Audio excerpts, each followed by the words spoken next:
Today on Wake Up Wazzu, new developments in the search for a missing Malaysian plane. Plus, the WSU College of Veterinary Medicine uses a unique technique to help a dog walk again. And reporter ERIN breaks a sweat while learning more about a new exercise club on campus. All that and more this morning on Wake Up Wazzu.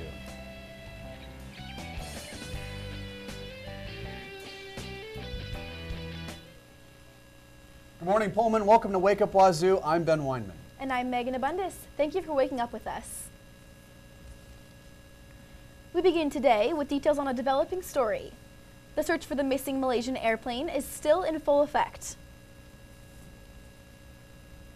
Malaysia Airlines Flight 370 went missing on Friday. The commercial airliner carrying 239 passengers bound for Beijing was 2 hours into flight when it suddenly disappeared from radar and radio communications. Several nations have launched search and rescue efforts, but experts are not optimistic.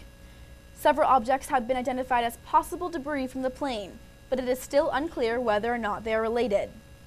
The plane was a Boeing 777, a sophisticated aircraft with an excellent safety record. New developments in the investigation found that 2 passengers on board used stolen passports that were reported missing in Thailand 2 years ago. Interpol is now investigating a possible act of terrorism. According to Malaysian officials this morning, 5 passengers ended up not boarding the aircraft. Their bags were removed from the jet and they did not get on the flight. As of this morning, Malaysian officials say there is still no sign of the plane. Wake Up Wazzu will continue to follow the story and keep you updated on our Twitter page. The conflict in Crimea and Ukraine has captured the world's attention. Hostilities in Crimea escalated Saturday when Ukrainian officials accused pro-Russian officials of military hostilities. President Obama held a conference with world leaders to put pressure on Russia to pull out its military forces. World leaders declared that if Russia continued to violate international law, it will isolate itself from the international community. Secretary of State John Kerry issued a diplomatic ultimatum to Russia on Saturday. The ultimatum made it clear that continued military hostility in Crimea or anywhere in Ukraine or actions to annex Crimea to Russia would halt diplomacy entirely. Violence has been escalating in Crimea since pro-Russian forces invaded the region 2 weeks ago. Stepping in for Amanda Rowley today, Timothy Pham has your Rowley Report with all your local news around the Palouse. Timothy? Good morning, everyone. First on the list of your weekly news, a measure to revamp the state's medical marijuana system cleared the Senate Saturday as the state moves to merge the largely unregulated market with the still developing legal recreational market. Senate Bill 5887 passed on a 34-15 vote and now heads to the House, which passed a similar measure last month. Both chambers will now negotiate a final bill to reconcile the medical marijuana market with the recreational market. Changes under the bill could include reducing the amount of marijuana and number of plants patients can possess, doing away with collective gardens, and establishing a patient registry. The measure also allows patients with an authorization card to not pay sales and use tax at retail stores. Now, Washington recently issued 2 more legal marijuana licenses, bringing the total to 3. We are still waiting to see which of the 10 applicants for Pullman will receive their licenses. So far, the city planning's director says of those 10, 4 already meet state and city standards. Now, the Washington State University campus could be 100% tobacco-free. Last week, the Association of Students of Washington State University hosted a forum to discuss moving the campus in this direction. The referendum was created as a response to the feedback from the #DearWSU campaign and recently passed in the ASWSU Senate. ASWSU Senator Avery Maxwell and ASWSU Delegate Dakota Rentz led the forum, which was emphasized as a discussion among the WSU students about the campus going tobacco-free. Students will vote on the referendum on March 11th and 12th. If it passes, ASWSU will take the results to the administrators.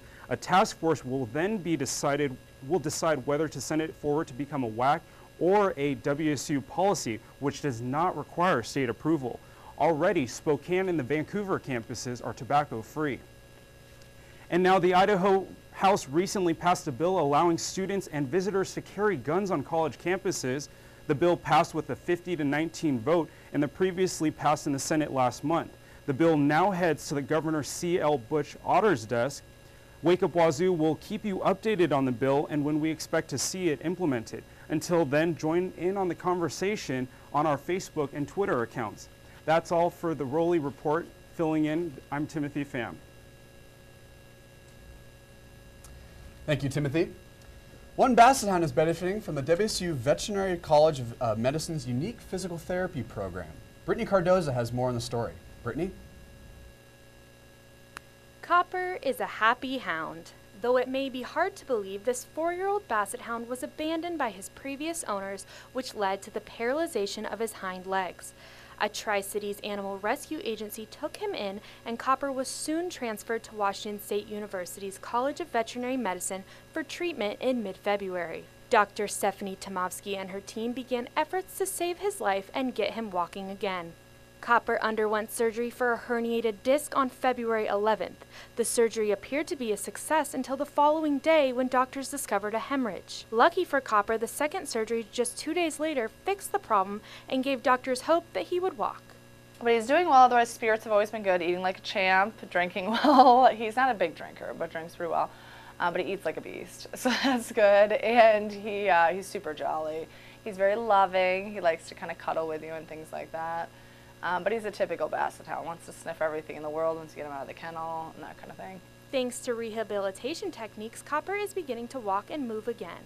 Lori Letzkus is a veterinary technician who specializes in physical rehabilitation of dogs. She says that the underwater treadmill therapy is used frequently with neurological patients like Copper. It gives him buoyancy, so he's able to stand up a little bit better in the water. It unloads his legs, is then able to float his hind legs. And then also it enables me to get in there and move his legs for him, so try to mimic a normal walking, try to get his brain to remember what he's supposed to do with his hind legs and not just drag him behind him. So kind of using muscle memory and re-educating the brain. Costs related to Copper's care may run up to $8,000. Donations can be made on Copper's behalf through the rescue agency's website at www.petoverpopulationprevention.org. When Copper's therapy is complete, he will be looking for a new home. Reporting for Wake Up Wazzu, I'm Brittany Cardoza. Thanks, Brittany. We're going to take a quick break, but stick around because Chris Shaw has your weather report.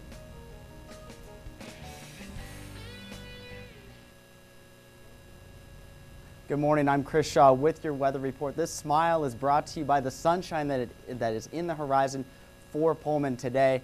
Now today actually does look bleak. You can expect highs in the mid to upper 40s, and there are going to be some showers throughout the day, but just wait till I get to that weekly forecast because it's going to cheer you right up. Tons of sun in there. Now this heating up trend can be seen throughout the state of Washington, so let's take a look at the temperatures for today. Now in Pullman, as I said, 48. Spokane's going to get up to 50 today, and over on the west side you can see once again 50s all down here. Seattle is going to get some rain today, and Wenatchee a little bit drier, 55. But for the most part, temperatures are warming up throughout Washington, so we can see signs of spring. Now throughout the country, there are going to be some more spread out temperatures. As you can see down here in the south, it is getting warmer. Austin is getting some precipitation still, but temperatures are warmer than they were earlier in the month. And now over here in Chicago, Minneapolis, still a little colder, and Boston, 43 degrees. They are expecting some snow this morning, and I mean, I'm shivering just thinking about it. It is cold over there, but they are praying for some signs of spring. Now, as I said, let's look at this 5-day forecast. It is just gorgeous. Tons of sun, highs in the 40s and 50s and 60s in the weekend. So just look forward to that sun. And that's it for your weekly forecast. And so after the break, Melinda Lee will have your sports report. Stay with us.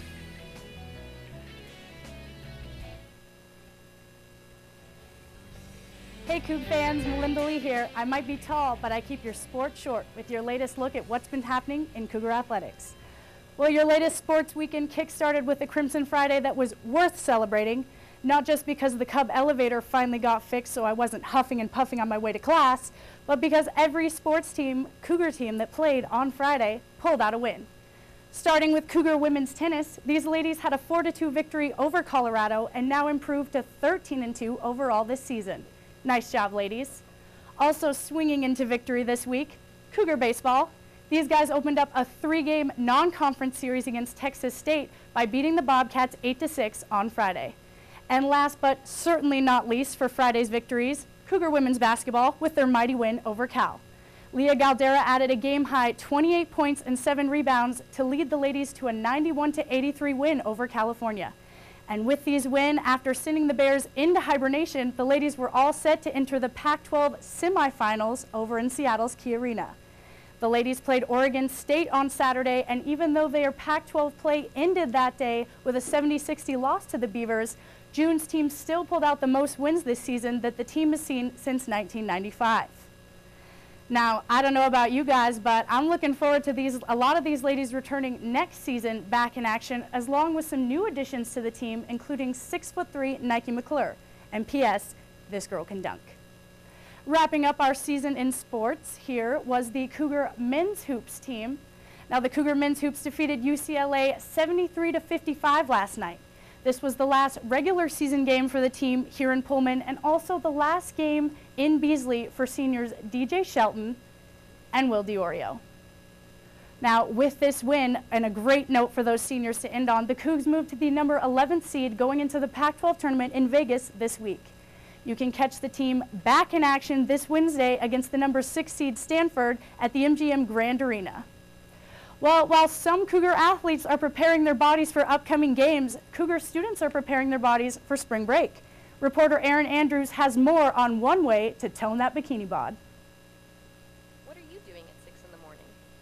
If you're like most people in Pullman, you're still asleep. But members of the WSU Crossfit Club are awake and ready for their morning workout in Smith Gym. CrossFit isn't necessarily new to the fitness world, but the program has recently found its place at WSU. The program combines cardio, strength development, and a high-intensity workout of the day, called a WOD, into a workout that upholds CrossFit's motto, forging elite fitness. Well, I mean, when I started CrossFit, I couldn't even do a 1 push-up. And that was like 9 months ago, and now I'm stringing like 15, 20 together. And I've never done Olympic lifting before, and I feel really confident in it now. So it just like pushes everything I never thought I could do. Members say one of the most unique parts of CrossFit is the sense of community it provides. Community, camaraderie between everybody is, it's uncanny. It's unlike anything that I've ever experienced. Even in college sports, it's different. These are some of the best friends that I've ever had, and I'll keep them for a long time. Today, they decided to let me be a part of their team. First, we got our muscles ready with a warm-up. Then, the coach walked me through proper lifting form so I wouldn't hurt myself. And finally, I got to try the real thing. Well, I gave it a shot. That was pretty great, pretty intense. If you want to learn more, you can go to our website at www.wakeupwazzu.com. For Wake Up Wazzu, I'm ERIN Osgood. Well, thank you for that, ERIN Osgood. I might have to try out CrossFit myself if I'm looking to bust out that Tyrannosaurus Flex. Well, that's all for your sports scoop this week. It's tasting like sweet victory, most of all. And don't miss any of this week's action. We've got track and field, tennis, baseball, and basketball all back in action this week. And they need your Cougar spirit to keep that crimson flag flying high. Well, we're going to take a quick break, but don't go away. Bridget Larson's coming up next with your entertainment news. Wake Up Wazzu.